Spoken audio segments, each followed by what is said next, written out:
কড়াইয়ে তেল দিয়ে তেলের মধ্যে কয়েকটি ঘাস ফড়িং ওই চিংড়া আর আরশোলা দিয়ে সেগুলোকে ভালো করে নেড়ে নিতে হবে।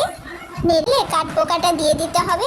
দিয়ে ওটা গলে গেলে মিক্সিং জারে নিয়ে মিক্স করে নিতে হবে।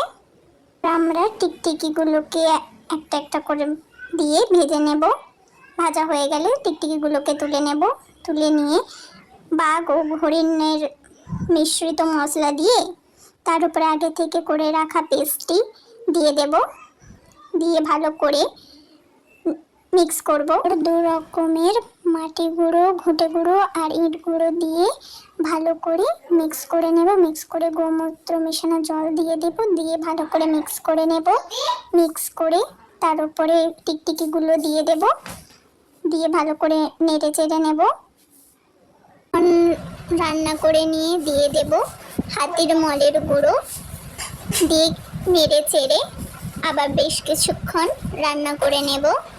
তারপরে তৈরি আমাদের টিকটিকির কারি।